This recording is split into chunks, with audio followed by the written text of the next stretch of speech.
안녕하세요. 예, 반갑습니다. 자, 그러면 제가 이제 먼저 시작을 할게요. 그래서 제가 오늘 할 얘기는 뭐냐면은 제가 이제 일했던 회사들을 다는 아니고 13개 회사를 다녔는데 한 10개 회사 정도 한번 리뷰를 해볼게요. 그래서 뭐 10개 넘게 다녔으니 뭐 좋은 일이 있었으면 사실 계속 다녔겠죠. 안 좋은 일도 있고 뭐 안 맞는 곳도 있다 보니까 그래서 어떤 회사들을 얘기를 해볼 거냐면은 다는 얘기 안 하고 삼성전자, 그 다음에 미국 넘어가서 처음 일했던 와이즈넛이라는 스타트업, 그리고 제가 창업했던 회사가 있어요. 인베리토라고. 그러고 나서 이제 그 사이에 사실 회사 하나 더 있는데 그거는 빼고 야후 갔었고, 야후 그만두고 헤일리오라는 회사 잠깐 다녔다가 그 사이에 1년 쉬고 나서 폴리보라는 회사 갔고요. 그리고 나서 유데미 갔다가 또 한 1년 반 정도 쉰 건 아니고 다양한 컨설팅을 했었고, 그리고 나서 이제 튤립이라는 회사 잠깐 다녔다가 하모나이 셀스라는 회사 다녔고, 그리고 나서 지금 다니고 있는 그랩이라는 회사로 왔고요. 뭐 좋았던 기억도 있고 뭐 안 좋았던 기억도 있는데 뭐 그런 기억들이 저를 만들지 않았나 싶어요. 그래서 먼저 삼성전자 얘기부터 해볼게요. 제가 그 학사 석사 마치고 이제 처음 갔던 직장이고, 좋았던 점은 여기서 와이프를 만났어요. 입사 동기였고 같이 분당에 살아서 어딜 가도 있는 거예요. 뭐 동네에서 이마트에 가도 마주치고, 출근 버스도 같이 타고, 또 동기다 보니까 모임도 많았고, 그래서 여러모로 부딪힐 일이 많았는데, 그래서 이제 와이프 만났던 건 참 좋았고, 그리고 제가 다닐 때는 7사제 할 때였어요. 그러니까 7시에 출근은 했는데 4시에 퇴근한 적은 한 두세 번 정도 빼놓고는 9시, 10시까지 일했고, 그때는 토요일 날도 일할 때였단 말이에요. 반나절 일하긴 했지만 출근하면 뭐 반나절 일하고 퇴근한 적은 별로 없었죠. 그래서 이제 뭐 안 좋은 점이지만 또 좋은 점은 그렇게 일을 했더니 뭐 미국 가서 뭐 별로 힘든 게 없더라고요. 뭐 웬만하면 뭐 삼성 때 생각하면 뭐 못할 게 없는 좀 그런 게 있었고, 근데 이제 배움이라는 측면에서는 좀 굉장히 안 좋았어요. 제가 이제 석사 다닐 때 윈도우 기반으로 워드 프로세스도 개발해보고 굉장히 많은 일을 했는데, 제가 오히려 회사 들어가서 회사에서 이제 X 윈도우 기반으로 되어 있던 클라이언트들을 제가 대학교 때 배웠던, 대학원 때 배웠던 윈도우 기반으로 다 갈아쳐 버렸거든요. 그러니까 사실 신입 1년 차가 팀 인프라를 다 바꿔버린 셈이었어요. 그러고 나서 그 뒤에 한 4년은 계속 똑같은 것만 반복을 했었고, 또 이때 저희 팀이 SI 프로젝트를 많이 했는데, 그러니까 삼성전자 내의 부서지만 컴퓨터 PC 개발하는 팀하고 같이 붙어서 일을 하면서 그 PC에 들어가는 소프트웨어 개발을 하는 거예요. 그래서 주로 금융기관이나 관공서들, 안기부도 있었는데, 안기부는 대외 명칭이 5163 부대예요. 그래서 5163 부대, 뭐 국민은행, 국회, 한전, 굉장히 많은 이제 업체들, 그런 관공서들하고 일을 많이 했고, 그걸 하면서 이제 하나 깨달은 거는 이 SI라는 게 그냥 남의 일 잠깐 해주고 마는 거구나. 뭔가 나만의 프로덕트나 서비스를 좀 이렇게 오랜 시간을 두고 개발하고 싶다. 그런 이제 좀 열망이 생겼었고, 근데 이제 제가 이 병역 특례로 간 거였기 때문에 뭐 마음대로 그만둘 수는 없었어요. 그때는 이제 석사하고 나면 오히려 5년, 학사만 하면 3년, 뭐 약간 좀 이상했는데, 그래서 5년 끝나고 이제 그만둬야겠다. 이제 그 생각은 계속 하고 있었고, 또 그때 좀 뭐 시간이 많지는 않았지만 책도 좀 써보고 뭐 그렇게 보냈었고요. 그래서 이 삼성전자 5년을 돌이켜 보면 배움의 정책이라는 말 하나로 딱 정의가 되는 것 같아요. 어떻게 보면 제 인생에서 제일 젊었던 시절, 학교 졸업하고 26에서 31살 사이, 만으로 26에서 31살 사이였는데, 그렇게 배운 게 많은 것 같지는 않고, 그리고 뭐 이때는 내가 뭘 해야지라고 딱히 생각을 해본 적도 없었던 것 같아요. 그러니까 이 시점까지는 정말 최소의 저항으로 움직였던 것 같고. 자, 근데 이제 2000년 6월에 이제 제 병역 특례가 끝나면서 그 한 1년 전 정도부터 어디를 가야 될지 좀 여기저기 돌아다니면서 얘기를 했었어요. 그래서 옵션이 두 개가 있었는데, 하나는 이제 넥슨에 가는 거였어요. 이 넥슨의 김정주 회장님하고 알았거든요. 알았고 학교 선배님이기도 했고, 제가 태어나서 같이 일해본 사람 중에 가장 지독한 사람, 정말 열심히 사는 사람, 뭐 그런 사람이 아닌가 싶어요. 그래서 이제 넥슨에 원래 가기로 하고, 거기 가면은 게임 클라이언트 개발 팀장을 하기로 돼 있었어요.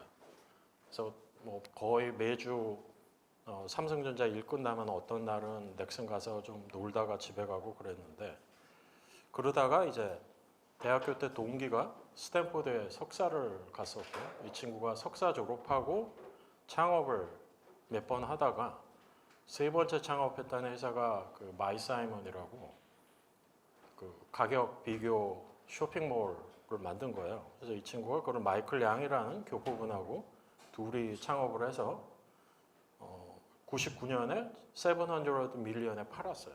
아마 토종 한국인이 실리콘밸리에서 처음 엑시트한 케이스일 거예요.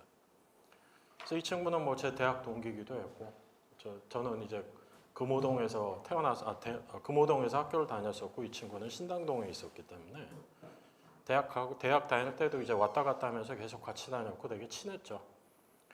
근데 이제 이 친구가 그 회사를 매각을 하고 다음에 회사를 또 창업을 했어요. 그게 이제 와이즈넛이라는 회사였고, 이제 갑자기 검색 엔진 개발을 하겠다. 와라. 그래서 이제 한국에 남을까 미국에 갈까 하다가 미국이 왠지 더 재밌을 것 같잖아요. 그래서 굉장히 단순한 생각으로 와이프랑 저랑 둘이 삼성전자 사표 내고 6월 중순에 둘이 이제 미국으로 넘어왔어요. 그게 이제 2000년 6월이었고, 뭐 회사 그 결정 자체를 잘한 건지는 잘 모르겠어요. 그렇지만 아무튼 뭐 새로운 세상에 가서 못 해봤던 경험 했으니까.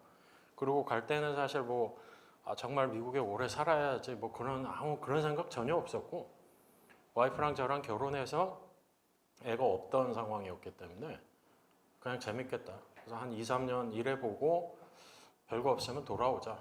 뭐 그런 아주 단순한 생각으로 갔었어요. 지금까지 살고 있을 거라고는 생각 못했죠. 그래서 거기 애도 둘 태어나고 이제는 미국이 더 고향 같은 그런 느낌으로 변했는데, 이제 가끔은 이때 내가 한국에 남았으면 어땠을까 그런 생각을 해요. 넥슨에 오래 다녔을 것 같지는 않고, 굉장히 빡센 회사거든요. 오래 다니지는 않았을 것 같아요. 자, 그래서 이제 미국으로 넘어와서 제 동기가 만든 창업한 와이즈넛이라는 회사에 조인을 했어요. 그래서 굉장히 저한테는 개인적으로 큰 변화가 많았죠. 서울에서 살다가 써니베일로 갔고, 영어를 하면서 내가 일을 할 거라고 한 번도 생각을 안 했기 때문에 영어 공부는 사실 고등학교 3학년 이후 뭐 그 뒤로 해본 적 없었고, 그 다음에 이제 제가 주로 프론트엔드 윈도우 기반으로 개발을 하다가 백엔드 개발을 하게 됐고, 검색 엔진 개발을 하니까 그게 이제 데이터 스케일러빌리티 이슈가 크단 말이에요. 데이터가 엄청 크기 때문에 그런 데이터를 다루는 일은 굉장히 다르구나. 그리고 서버 운영을 했기 때문에 데이터 센터에 자주 가서 그 서버 뭐 증설하는 것도 해보고 안 해봤던 일을 굉장히 많이 했었어요. 근데 회사 자체는 그 시점에 굉장히 작았고 15명 정도 있었는데, 그 대부분 과 동기 뭐 후배 선배들이었어요. 이 15명 중에 7명이 제 과 동기였어요. 그래서 과 동기가 이 친구 덕에 7명이 넘어온 건데, 그 친구까지 하면 이제 8명. 아직도 대부분은 실리콘밸리 살고 있고, 제 대학 동기가 40명이거든. 20%가 지금 이 회사에 다녔던 거예요. 근데 이제 안 좋았던 부분은 그때는 몰랐는데 돌이켜 보니까 우리가 끼리끼리 뭉쳐가지고 새로 들어온 사람들이, 그러니까 다른 백그라운드를 가진 사람들이 들어왔을 때 적응하기가 힘들었을 것 같아요. 그때는 몰랐어요. 근데 이제 그 뒤에 제가 이제 다양한 회사들을 다니면서 계속 느끼는 건 뭐냐면, 초기 멤버들이 굉장히 친하잖아요. 그러면은 나중에 들어오는 사람들이 끼지를 못해요. 그래서 친한 게 꼭 좋은 게 아니에요. 친해도 새로 들어오는 사람들을 얼마나 온보딩을 서포트해주고 끼어들을 수 있는 기회를 만드느냐. 그래서 그런 얘기를 이제 뒤에서 계속 할 텐데 어떻게 보면은 이 시점에는 제가 그런 문제를 갖고 있던 사람이었죠. 근데 그때는 몰랐어요. 그래서 이 회사는 뭐 나쁘진 않았는데 뭐 제 동기가 이제 일단 CEO였고 이 친구가 이제 그 전 회사에서 돈을 많이 벌었잖아요. 배가 부르단 말이에요. 일을 열심히 안 하죠, 당연히. 열심히 안 하고 또 약간 원래 좀 노는 거 좋아하던 친구예요. 그러니까 어떻게 기술적으로 굉장히 뛰어나다라고 보기보다는 배짱이 두둑하고 약간 사업가이죠. 말도 되게 잘해요. 뭐 한국말, 영어 다 잘하고. 그러니까 말을 잘한다는 게 옆에서 듣고 있으면은 왜 다 될 것 같은 사이비 교주 있죠. 네, 그런 느낌이에요. 네, 굉장히 말 잘하고 같이 일을 하기 때문에 당연히 안 되는 거 아는데 그 친구가 얘기하는 거 듣고 있으면 될 것 같은 그런 친구였어요. 지금은 상해에서 여전히 사업하고 있고 마지막으로 본 거는 2017년인지 2018년인지 샌프란시스코에서 한번 보고 그대로 못 봤는데 그래서 이 회사는 이제 그 2001년 말에 시리즈 B번 펀딩을 받았어야 되는데 그때 9/11이 터졌어요. 9/11이 터져가지고 저는 이제 그 뉴스 나올 때 회사 출근하고 있었는데 라디오에서 갑자기 그런 얘기들이 나오더라고요. 그래서 이제 그때 이 투자 시장이 냉각되면서 투자를 못 받았고 그러다 보니까 그럼 이제 회사를 팔자. 회사를 팔기로 결정을 하고 여러 회사들하고 이야기를 했었는데 알타비스타 아시는 분이 있을지 모르겠어요. 알타비스타 그다음에 고우투라고 이게 이제 나중에 이름이 다른 거로 바뀌었는데 기억이 잘 안 나네요. 그 검색 마케팅을 처음 만든 회사예요. 고우투가. 그러니까 요즘 구글 키워드 광고 있죠? 그거 처음 만든 회사예요. 이 회사랑 룩스마트랑 이런 세 가지 회사들을 놓고 이야기를 하다가 이제 결국은 룩스마트에 팔렸는데 고투가 사기를 저는 바랬었거든요. 이제 이야기를 해보면 듀딜리전스를 하거든요. 그냥 팔 때 그냥 파는 게 아니란 말이에요.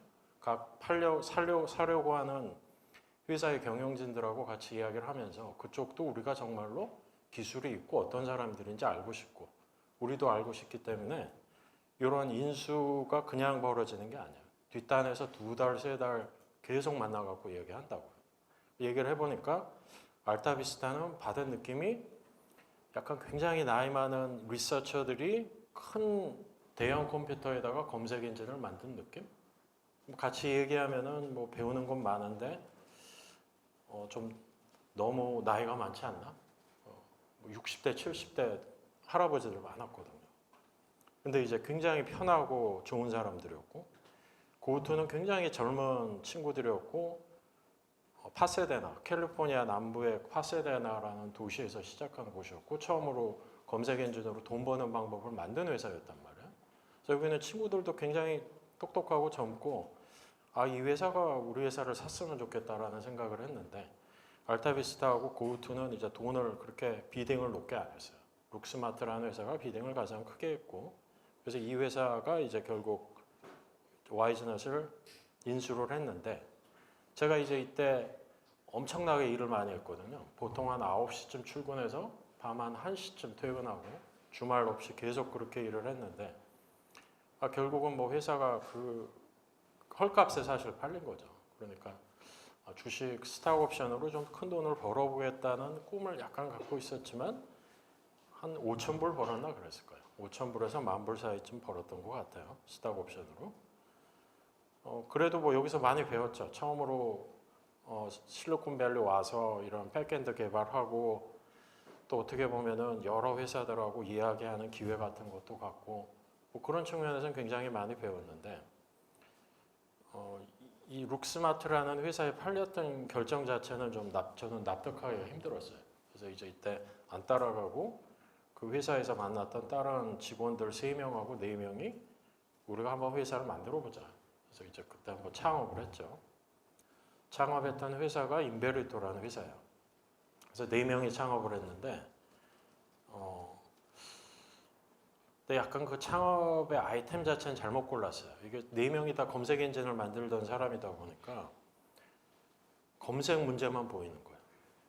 그래서 이게 마켓 크기도 보고 뭐 여러 가지 봐야 되는데 이 네 명이 다 개발자는 아니었고 세 명이 개발자였고 한 명은 비즈니스 하는 친구였는데 SEC 파일링 검색 엔진을 한번 만들어 보자. SEC가 어떤 기관이냐면 한국으로 치면 금감원 같은 곳이에요. 그러니까 미국의 상장 회사들이 자기 상황을 계속해서 리포팅을 해요. SEC에다가.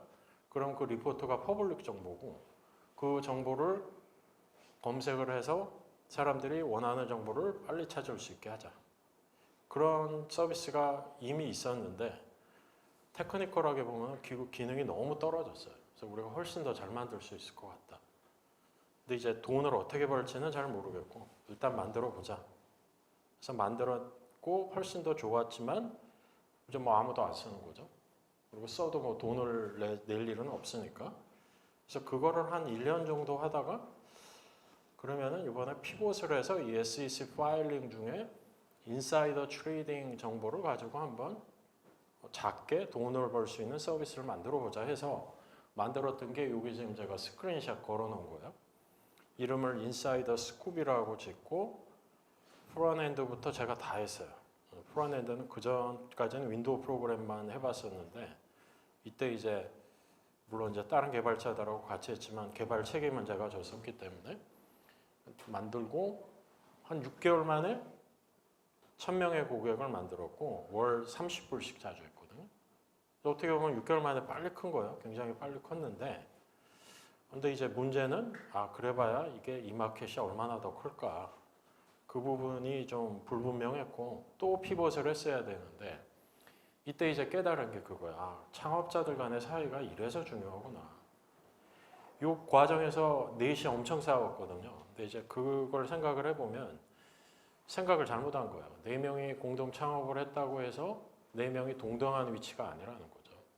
각자의 역할이 있는 거고 어떻게 보면 의사결정 원칙들을 만들어야 됐는데 뭐 네 명 다 처음 창업해봤고 그러다 보니까 뭐 그런 부분이 좀 약했던 것 같아요. 건강하게 싸우는 방법을 몰랐던 것 같아요. 그래서 좀 그 부분이 좀 아쉽긴 해요.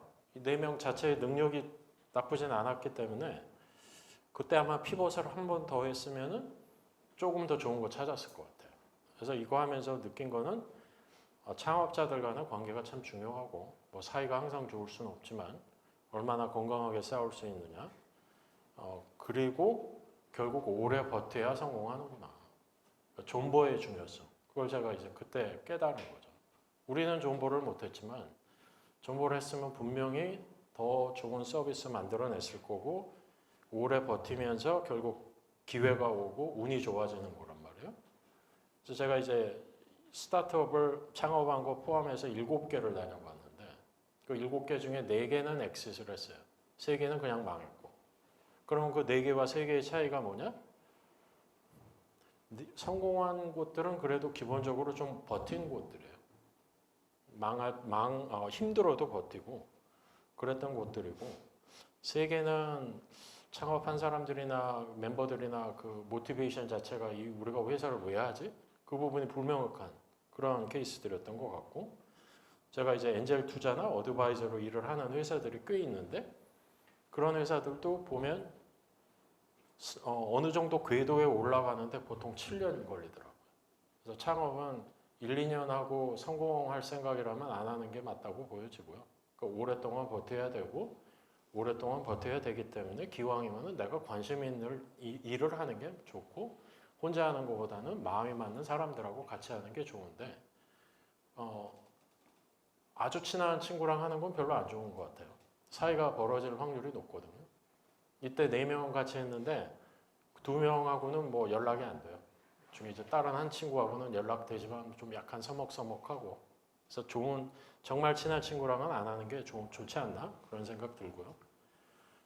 그래서 이때가 어떻게 보면 제가 이제 제일 힘들었을 때요.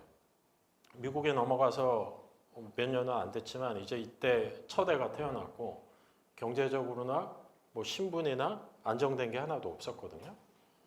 그래서 좀 안 좋은 경험이긴 하지만 그래도 좋았던 거는 뭐냐면 창업해보고 싶은 꿈이 좀 있었는데 해봤잖아요. 그러니까 아쉬움은 안 남더라고요. 후회를 할진 모르지만 해봤기 때문에 그냥 인생을 체크리스트로 생각하면은 버킷 하나 체크한 거예요. 그래서 그런 느낌도 좀 들었고 이런 경험이 있다 보니까 다음 회사 갔을 때 월급 받는다는 게 굉장히 즐거웠어요. 일을 해도 돈을 주는구나. 그 전까지는 돈을 못 받고 일을 했는데 그래서 모든 나쁜 일에는 좋은 부분이 있다는 거. 그거 하나 좀 강조하고 싶고요. 그래서 사실은 이게 이 회사가 망하고 그 와이즈넛을 인수했던 룩스마트로 잠깐 돌아갔다가 룩스마트가 검색 엔진 사업을 접기로 하면서 제가 이제 야후로 갔어요. 그래서 룩스마트 얘기는 빼고 야후 이야기를 해볼게요. 이제 어떻게 보면은 여기 7년 다녔고 이 7년 중에 처음 4년은 굉장히 재밌게 다녔고요. 마지막 3년은 별로 재미가 없었지만 그래도 처음 4년에 굉장히 많이 배웠어요. 일단은 좋은 매니저들하고 일을 했고 그래서 커리어적으로 봤을 때 좋은 매니저들이란 이런 사람이구나 하는 거를 처음으로 깨달아봤고 또 같이 일하던 엔지니어들의 퀄리티가 높았기 때문에 코드 리뷰는 이렇게 하는 거구나. 어떻게 보면 이때 제가 이제 만으로 35살 때인데 그 전까지 개발을 제대로 하는 거를 배워본 적이 없었다라는 느낌이 들더라고요. 근데 이게 큰 회사라서 그런 게 아니에요. 제가 같이 일했던 사람들은 야후가 인수했던 잉크톰이라는 스타트업에서 온 사람들이었어요.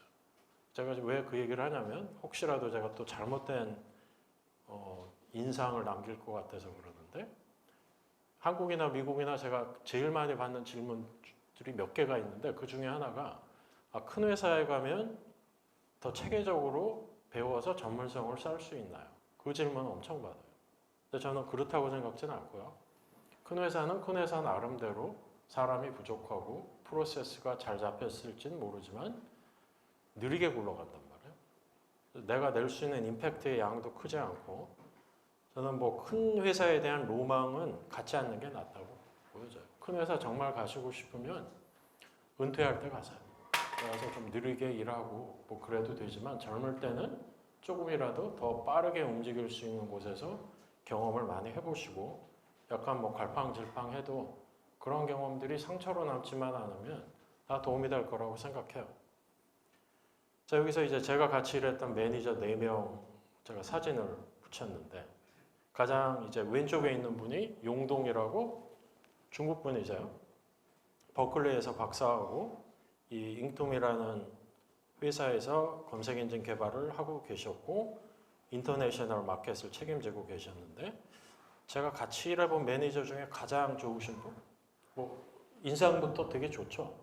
굉장히 편하지만 또 단호할 땐 굉장히 단호하셨고 피드백 잘 줬고 이분이 가는 곳이면은 어디든 따라가야겠다. 제가 이제 그런 생각을 갖고 있었는데 중국으로 가셨어요. 그거는 못 따라가겠다. 그랬는데 지금은 마이크로소프트 차이나의 제너럴 매니저로 계세요. 이분이 한 5천 명, 6천 명 정도 매니저 하실 거고 지금도 저희 동네에 부모님이 살고 계셔서 한 6개월에 한 번 정도 오세요. 그럼 이제 가끔 6개월마다는 아니어도 한 1년마다 보는데 뭐 언제 만나도 참 좋고 편한 사람이고 그리고 이렇게 좋은 매니저랑 일을 하면은 어떤 게 좋냐면 좋은 걸 보고 따라하는 건 굉장히 쉬워요. 근데 이상한 사람을 만나서 반대로 가는 건 힘들어요. 반대로 가지 않고 오히려 그 사람이 하는 거 똑같이 따라하면서 저 사람도 그랬는데 그럴 수가 있단 말이에요. 그리고 또 하나 제가 이분 만나서 좋았던 점은 지금 더 이상 제 매니저가 아니지만 뭔가 결정을 해야 될 때 이분이라면 어떻게 했을까? 그 생각을 하면 문제가 쉽게 풀리는 경우들이 있더라는 거예요. 그래서 뭔가 분명한 본인의 의사결정 원칙이 있고 그런 사람들 선한 의도를 가지고 분명하게 좋은 피드백 줄 수 있는 그런 사람들과 일하는 거에 장점 그런 거를 이때 좀 많이 깨달았고 그 옆에 있는 친구는 홍콩 출신인데 앤드류라고 이 친구도 버클리 나왔는데 포스트그라스라는 그 관계형 데이터베이스 있잖아요. 그거 만든 친구예요. 굉장히 테크니컬하게 많이 배웠고 그 옆에 있는 분은 남이라고 베트남계 미국인인데 정확하게는 보트피플로 베트남 탈출해서 미국에서 이제 살게 된 분이고 제 매니저 중에 제일 재밌던 사람? 그냥 항상 조커하고 굉장히 사람들 편하게 해주고 그러는 분이었는데 지금은 인스타그램의 헤드 오브 엔지니어링이에요. 그러니까 인스타그램에서 이제 엔지니어링 쪽으로는 최고 책임자인 거죠. 그래서 지금도 뭐 가끔 봐요. 이분이 아마 제가 볼 때는 용동 다음으로 제가 존경하는 매니저였고 마지막에 계신 분은 이제 팔진이라고 이란계 미국인이었고 이분이 이제 알타비스타 출신이었어요. 그래서 아주 희한하게 와이즈너 때 인수 협상할 때 같이 얘기했던 분을 야후에서 다시 만났었죠. 그래서 매니저들은 참 좋았는데 회사는 아무튼 구글에 밀리면서 좀 망했고 좋았던 점들은 말씀드린 것처럼 좋은 사람들하고 일을 해보는 경험을 해봤고 그때는 몰랐지만 이런 것들이 그 네트워크구나. 그 네트워크의 어떤 복리 효과 그런 거를 나중에 느꼈어요. 처음엔 잘 몰랐고. 그리고 이제 이런 측면에서는 좋은 레퓨테이션 갖는 게 참 중요하구나 하는 것도 한번 깨달았고 또 엔지니어로서 아주 기본이 되는 유닛 테스트, 코드 리뷰, CDCI 같은 것도 이때 처음으로 배웠고 의사소통의 중요성. 그러니까 저도 이제 미국에 그때 가서 처음 영어를 했잖아요. 그러니까 또 제가 질문을 많이 받는 게 실리콘밸리에서 일을 잘하려면은 영어를 얼마나 잘해야 되나요? 그런 질문 많이 받아요. 근데 제 관점에서는 뭐 레벨이 올라가면 영어 중요해지죠. 근데 이제 주니어나 그냥 시니어 엔지니어 IC 레벨에서 더 중요한 거는 결과를 내는 거예요. 내가 맡은 일을 잘해서 결과를 내는 거고 그런 과정에서 의사소통을 많이 해서 내가 보는 관점에서 좋은 결과를 정의하지 말고 매니저 관점에서 봐야 된단 말이에요. 그러니까 그 일을 평가하는 사람의 관점을 들어봐야지 내가 평가를 하면 안 돼요. 근데 또 어떤 경우에는 내가 평가를 하는 이유가 자기 검열을 많이 하면은 자신감이 없으니까 이런 거 물어봐야 되나? 아니면 내가 알아서 잘해야 되는 거 아니야? 엉뚱한 방향으로 갈 수가 있다는 거야. 그래서 레벨이 올라갈수록 의사소통이 중요해지는 게 일을 내가 보는 관점에서 하지 말고 항상 그 일을 평가하는 사람의 관점에서 들어보라는 거. 그런 부분이 이제 굉장히 중요해지고요. 그러니까 이제 어떻게 보면은 커리어의 초기에는 혼자 일을 하는 모드라면은 레벨이 올라가면서 점점 팀으로 일을 하는 모드, 그룹으로 일을 하는 모드로 넘어가기 때문에 그거를 두려워하면 안 되고 또 그렇게 일을 해야지 커리어가 더 발전을 해요. 제가 이 얘기를 하는 이유는 왜 그러냐면은 많은 한국인 엔지니어들이 나는 전문성을 쌓고 싶고 전문성을 쌓고 싶으니까 나는 절대 매니저가 안 될 거야. 리더가 안 될 거야. 나는 그냥 요즘 발전하는 기술, 뜨는 기술 공부를 해서 그거를 가지고 오랫동안 IC로 살 거야. 그런 생각 갖고 있는 사람들이 굉장히 많고요. 미국에도 그런 엔지니어들 많아요. 근데 제가 보기에 그게 맞는 방향이라고 생각되진 않아요. 그러니까 혼자 일을 하더라도 어느 시점에는 인플루언스를 가져야 된단 말이에요. 영향력이라는 게 굉장히 중요한 포인트고 그거의 시작은 의사소통이에요. 그리고 저는 사실 한 번도 매니저 트랙으로 가보겠다고 생각한 적이 없었어요. 매니저를 하긴 했는데 그냥 작은 팀에서 매니저였기 때문에 코딩하는 매니저. 코딩을 주로 하고 매니저는 조금 하는 별로 안 좋은 매니저죠. 그러한 매니저였는데 이제 야후 가서 이제 팀에 오프닝이 하나 생겼고 제가 좋아하는 이 용동이 저보러 내가 보기에 너 매니저 잘할 것 같은데 한번 해보라고 하더라고요. 그래서 이제 그때 이제 처음 제대로 매니저가 되겠다는 생각을 가지고 매니저 트랙으로 갔고 이제 매니저를 매니지하는 경험을 하고 이제 피드백 주고 사람 해고하고 뭐 여러 가지 절대로 내가 해볼 거라는 생각을 해보지 않았던 그런 경험들을 많이 하면서 많이 배웠어요. 이건 참 좋은 부분이지만 이제 야후가 망하면서 안 좋은 부분 많이 있었죠. 이제 회사가 정치적으로 변해요. 그러니까 뭔가 회사가 성장을 멈추잖아요. 그럼 이제 그때부터 사람들이 정치적으로 변해요. 그게 무슨 얘기냐면 파이가 그대로니까 내가 크려면 남의 걸 뺏어야 된단 말이에요. 그러니까 내부에서 이제 그런 싸움들이 벌어지고 이제 그렇게 되면은 뭔가 좋은 결론을 내기 위한 미팅을 한다기보다는 이미 결론은 난 거를 가지고 쓸데없이 미팅 들어가고 뭐 그런단 말이에요.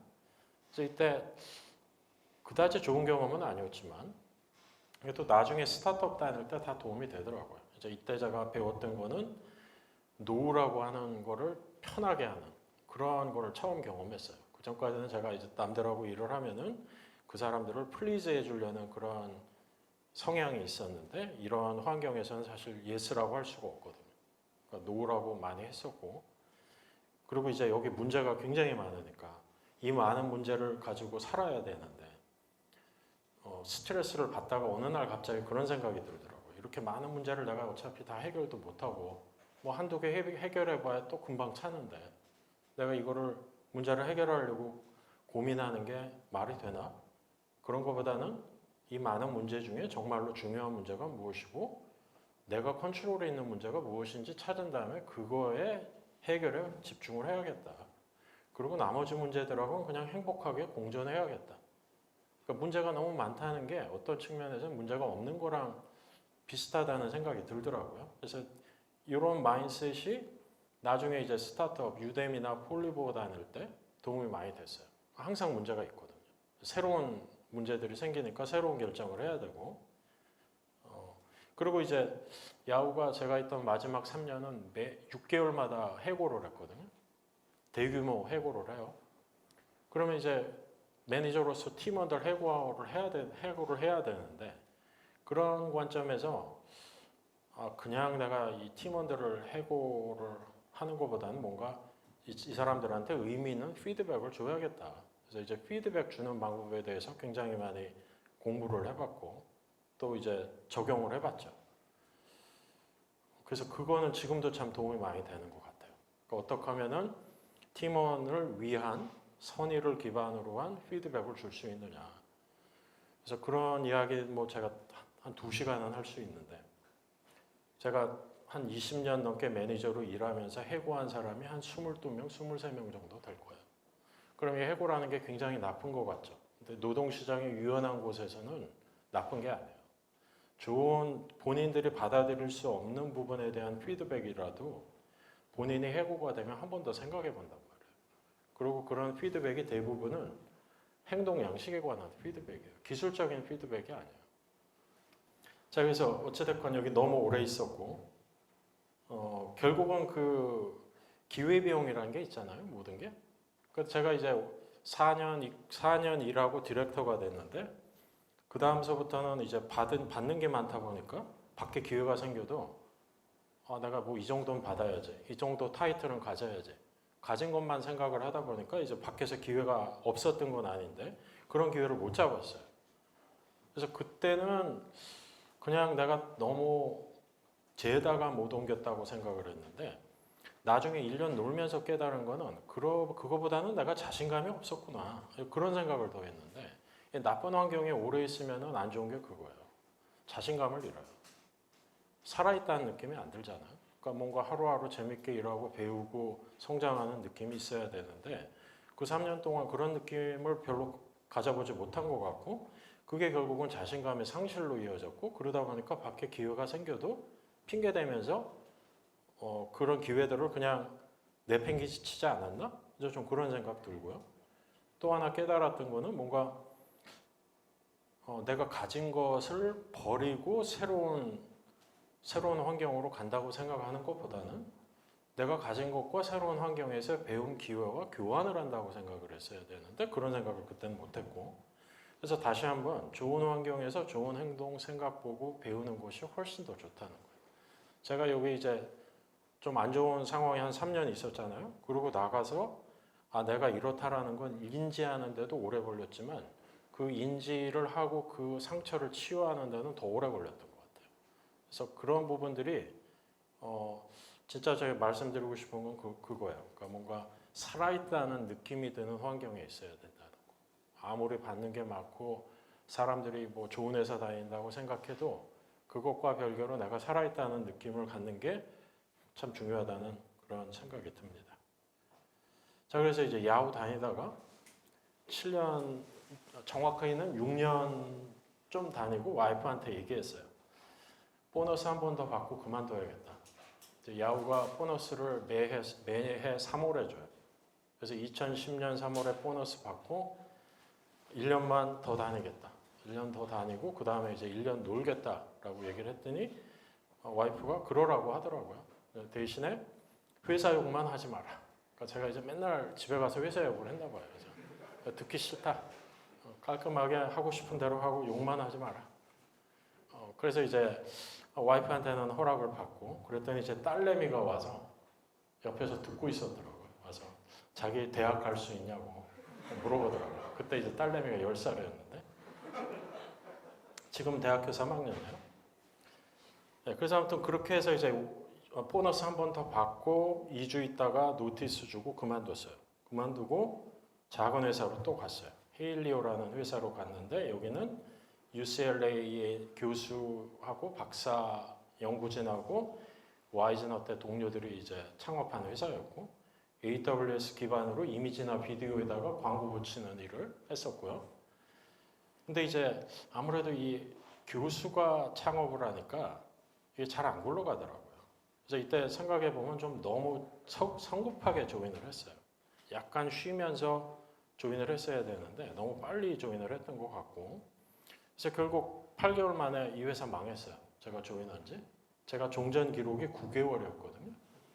그래서 9개월 다니고 그만둘 때 와이프한테 이 기록은 내가 깰 일이 없을 거야. 그랬는데 거의 한 2년이 아니죠. 한 9년 만에 깬 거죠. 제가 그 다음에 이 기록 한 번 더 깼어요. 그래서 never say never. 그게 레슨이에요. 좋았던 점은 야후 마지막 한 3년은 제가 코딩을 할 일이 없었어요. 그냥 팀 매니저 제 밑에 한 30명, 40명 있었기 때문에 매니저 하는 일만 했지 뭐 코딩을 하면 안 되죠. 그런 실무에서 좀 멀어져 있었는데 코딩 다시 해보니까 별 문제 없구나. 뭐 이거 약간은 자전거 타는 거 한번 배우면 나중에 처음에 약간 어색해도 금방 다시 타잖아요. 그런 느낌? 그리고 이제 이때 클라우드를 처음 써봤기 때문에 AWS가 이런 거구나 하는 거를 그때 좀 처음 느꼈고 아무튼 돌이켜보면 이제 안 좋았던 부분은 너무 성급하게 결정을 했고 그 야후 때 떨어진 자신감을 기반으로 또 너무 쉬운 곳을 택하지 않았나? 그래서 좀 그런 후회는 들어요. 그래서 이제 이 회사를 그만두고 제가 이제 11개월 쉬었어요. 11개월 쉰 거는 뭐 일을 한 건 아니니까 오늘 여기서도 이야기는 안 하겠지만 11개월 얘기를 조금만 하자면 11개월 놀 때 시작할 때는 그때는 이제 어떻게 보면 중년의 위기였죠. 이런 생각을 40대 중반에 할 거라고 한 번도 생각 안 했는데 내 꿈은 뭐지? 내가 여기서 왜 이러고 살고 있지? 그런 생각이 막 드는 거예요. 그래서 1년 놀고 좀 생각을 하면은 뭔가 방향이 보이겠지. 그런 생각을 가지고 이제 놀기 시작했는데 놀아본 적이 없으니까 처음에 너무 불안한 거예요. 이렇게 놀아도 되나? 뭐 좀 그런 생각도 들고. 근데 이제 결론적으로는 굉장히 제 커리어에서 가장 잘한 결정이었고 이때 한번 쉬고 갔기 때문에 그 앞에 있었던 상처들 인지가 됐고 그리고 뭐 이렇게 살아도 되는구나. 뭐 인생 별거 없구나. 꿈이 있으면 좋지만 꿈이 없으면 뭐 앞에 6개월, 1년 하고 싶은 거 하며 살면 되는구나. 제가 깨달았던 건 그거였어요. 자, 그러고 나서 이제 갔다는 회사가 폴리보라는 회사인데 여기 이제 VP 오브 엔지니어링이 야후 때 동료였고 이스라엘 친구였어요. 그래서 이 친구도 야후를 그만두고 이 회사에 VP 오브 엔지니어링으로 갔고 본인이 이제 그 엔지니어링 쪽 헤드다 보니까 믿을 만한 사람이 필요하고 그래서 이제 저한테 조인해라 그러더라고요. 그리고 마침 제가 놀고 있었으니까 가봤더니 뭐 회사도 괜찮아 보이고 그래서 조인을 했는데 그러니까 처음으로 B2C 서비스라는 회사에 조인을 해본 거예요. 근데 이게 하필 여성 패션이었어요. 핀터레스트 같은 건데 여성 패션 핀터레스트라고 생각하시면 되고요. 이때는 핀터레스트가 그렇게 유명하지 않을 때 트래픽만 놓고 보면 폴리보가 더 컸어요. 그래서 여기서는 좋았던 거는 정말 좀 약간 흔히 얘기하는 실리콘밸리 스타트업 처음 일을 해본 거고 그 전까지는 좀 큰 회사의 B2B의 그런 곳만 일을 하다가 그리고 완전히 AWS 기반이었고 오픈소스 많이 썼고 그 전까지는 C++로 개발을 하다가 처음 스크립트 언어 개발했고 여기서 데이터 일을 처음 한 거예요. 제가 그 전까지는 데이터 일이라는 걸 할 그런 게 있다는 것도 몰랐고 이 회사에 가서는 이제 검색 엔진 개발을 하려고 보니까 데이터가 안 쌓여 있는 거예요. 그래서 그 데이터 쌓는 일부터 하다 보니 그게 데이터 웨어하우스였고 본의 아니게 데이터 도메인으로 들어간 거죠. 그래서 그런 부분은 좋았고 이 회사도 괜찮았는데 안 좋았던 점은 제가 이제 와이즈너 때는 어떻게 보면은 그런 문제 집단에 속했던 거고 이 회사에서는 반대쪽에 있었던 건데 원래 있던 멤버들이 너무 친하고 자기들끼리 똘똘 뭉치니까 내가 들어가서 뭔가를 하기 힘들구나. 그러니까 이제 어떤 느낌이냐면 인터뷰 다 해서 들어가면 이런 하기로 했는데 들어가서 실제로 느끼는 거는 너 얼마나 잘하나 보자. 그런 느낌을 여기서 처음 받았어요. 그래서 이게 이 파일을 키우려는 문화가 중요한 거구나. 그러니까 파일을 안 키우는 곳은 어떻게 되냐면 초기 멤버들이 자기 파일을 킵하는 데 더 포커스를 해요. 전체 파일을 키우는 게 아니라. 초기 멤버들이 친한 게 별로 좋은 게 아니란 말이에요. 친하게 지내도 더 경험이 있는 사람, 뭔가 더 보충해 줄 수 있는 사람을 찾아서 그 사람이 파일을 키우게 해야지 본인의 파일도 커지는데 그게 아니라 자기가 가진 거에 집중하는 순간 공망하는 거예요. 그래서 이 폴리곤은 나중에 야후에 220 밀리언에 팔렸는데 그 가격이 제가 볼 때는 초기 멤버 10명의 능력이에요. 그 10명의 능력이 나쁘지 않았거든요. 근데 그 사람들이 나중에 자기들보다 좀 더 경험 있는 사람들을 잘 뽑아서 잘 활용했으면은 뒤에 공이 한 개는 적어도 붙었을 거예요. 자, 그러다가 이제 유데미에 조인을 했고 여기가 어떻게 보면 제 커리어에서 가장 재밌던 경험을 한 건데 데이터 팀 빌딩이라는 거를 처음부터 제대로 한번 해봤고 저 혼자 시작해서 데이터 팀을 한 30명까지 키웠어요. 그래서 여기 사진 보시면 가운데 있는 게 저예요. 혼자 시작해가지고 한 30명 정도까지 키웠고 굉장히 다양한 다원성을 가진 팀이었고 뭐 많은 문제들이 있었죠. 업앤다운이 있었지만 전체적으로 보면 굉장히 기억에 남는 여정 그런 여정이었고 또 이게 이제 작년 10월에 유데미가 상장했단 말이에요. 그래서 그런 어떤 엑시시라는 측면에서도 좋은 기억들을 밖에 이제 사실 없는 그런 회사였어요. 근데 여기서는 이제 성장통에 대해서 많이 배웠어요. 그러니까 성장통이란 제가 보는 관점에서는 주니어들이 주니어를 뽑음으로써 생기는 문제예요. 허리가 약해지는 거예요. 그러면서 이제 임파스터 신드롬이 생기면은 나보다 좋은 사람 못 뽑는 거예요. 내가 이 사람을 매니지할 수 있을까? 이 사람이 내 자리를 뺏는 거 아니야? 그런 걸 생각하기 시작하면 사람은 늘어나는데 그 팀을 제대로 이끌 수 있는 시니어가 없는 거예요. 그 현상이 유데미에도 있었고요. 그리고 그렇지만 뭐 나중에 좋은 사람들 많이 들어오면서 크게 성장했죠. 자, 여기서 좀 안 좋았던 부분은 B2B와 B2C 두 개의 사업을 동시에 했는데 이 사업들 간의 시너지 찾는 게 굉장히 힘들었고 나중엔 찾았어요. 근데 그게 올해 두 개를 하다 보니까 시너지가 생긴 거지 시너지가 있는 일이었는지는 잘 모르겠어요. 그게 하나 있었고 B2C 프라이싱이 참 중요하고 바꾸기가 힘들구나. 유데미 싸구려라고 생각하기 때문에 가격을 올리는 순간 아무도 안 사요. 그러니까 아무리 컨텐츠가 더 좋고 지금 이것보다 우리가 더 가격을 받을 수 있다고 생각을 해도 그거는 우리 생각이고 사용자 입장에서는 10불 받던 거를 20불로 올리면 그러면 10불만큼의 가치가 생겼어? 그렇게 본다는 거예요. 그리고 B2B가 하기는 힘들지만 눈사람 효과가 있구나. 그런 거 깨달았고 이제 유데미 그만두고 잠깐 제가 여기서 이제 최단 기간 기록을 세운 곳인데 석 달을 했어요. 근데 왜 그랬냐면은 이 회사가 이제 다른 회사에 팔렸는데 듀딜리전스 해보니까 저기 가면은 진짜 재미없겠다. 잘라주세요. 자르면은 세브런스 패키지 주거든요. 그래서 그러고 그만뒀는데 이건 굉장히 재미난 회사였어요. 사람이 죽으면 화장하잖아요. 화장하는 마켓플레이스 회사였고 이런 일을 하다 보니까 죽음이라는 거에 대해서 다시 한번 생각하게 됐고 이런 것들이 경황이 없으니까 대부분 전화를 해요. 전화를 해서 장의사를 찾는데 그런 콜센터 운영을 어떻게 해야 되고 어떤 에이전트가 잘하는 에이전트인지 어떻게 평가해야 되나 그런 거 처음으로 한번 생각해보고 했었고요. 근데 이제 안 좋았던 거는 people 리스크, 창업자 리스크가 뭔지 한번 제대로 깨달았어요.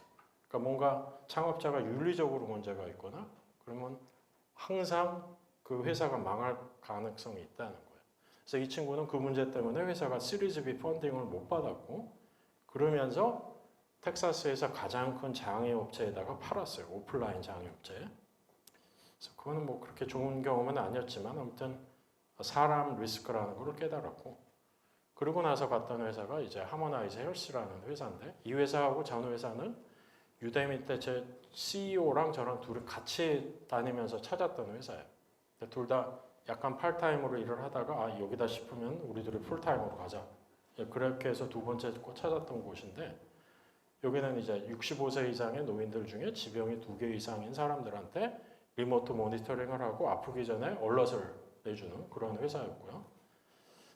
그래서 뭐 그것도 좀 굉장히 새로운 도메인이었죠. 디지털 헬스케어라는 걸 제가 그 전에 해본 적이 없었는데 근데 여전히 그런 IT가 아닌 도메인에다가 IT를 접목하는 거는 항상 시간이 걸리고 어려운 부분이 있구나.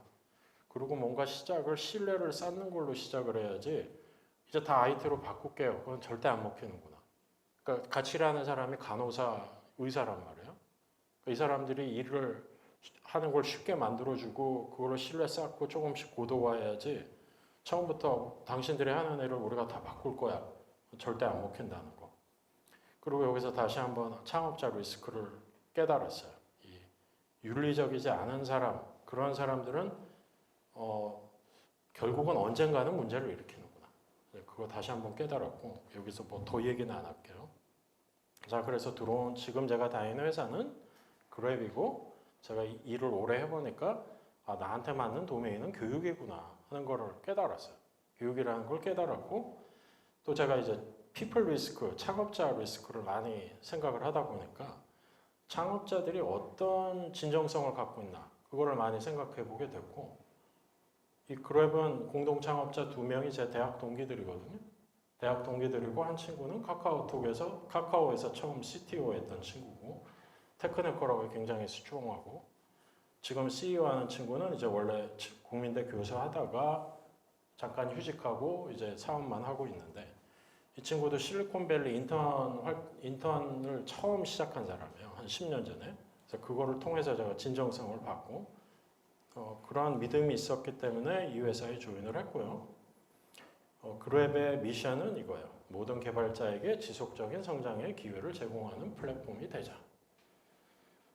지금은 사람을 많이 안 뽑지만 앞으로 많이 뽑을 거니까 꼭 기억하고 계세요. 기억하고 계시고 여기 강의도 많고 컨텐트 많으니까 programmers.co.kr 아시죠? 네, 거기 꼭 방문하시고요. 자, 그래서 이게 오늘 제가 얘기하고 싶은 내용이었어요. 뭐 이미 다 얘기한 거라 이거를 뭐 더 반복은 하지 않겠습니다.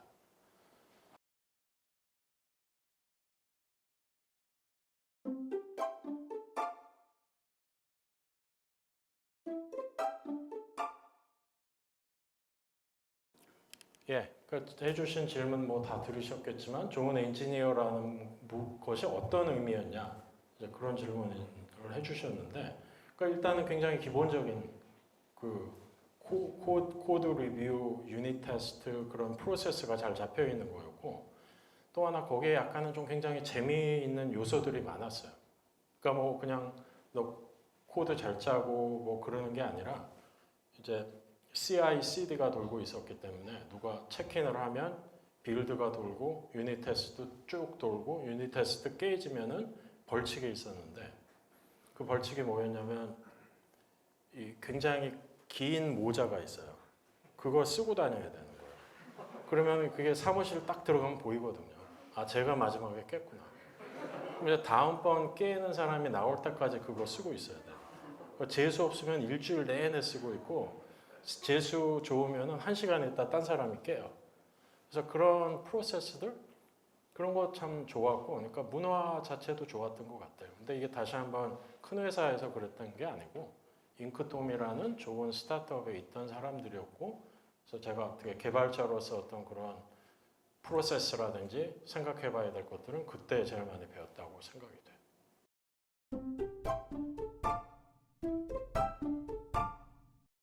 그러니까 뭐 피드백 같은 경우는 이런 게 있는 거예요. 그러니까 제가 생각할 때 제일 좋은 피드백은 어떤 사람이 장점이라고 생각하는데 내가 볼 때 단점인 것들을 짚어내는 게 제일 좋은 피드백이에요. 안 그러면 사람들이 자기 장점이 계속 장점이라고 생각하고 행동하는데 어느 시점에는 그게 단점이 되기 시작한단 말이에요. 그래서 항상 내가 새로운 회사에 가거나 새로운 프로젝트를 맡거나 프로모션이 되면 내 장점이 여전히 장점인가 생각해 봐야 되는 거고요. 제가 더 뭐 구체적인 얘기는 안 하겠지만 제가 팀원들한테 줬을 때 제일 의미 있었던 피드백들은 이런 피드백들이고 그런 피드백을 주면 대부분 반응이 안 좋아요. 아무리 팀원과 나 사이에 믿음이 있어도 그건 내 장점인데 왜 단점이라고 그러지? 그렇지만 발전하는 사람들은 또 그거를 듣고 또 바뀌더라고요. 그래서 이 정도로 마무리하도록 하겠습니다. 나중에 더 얘기해요.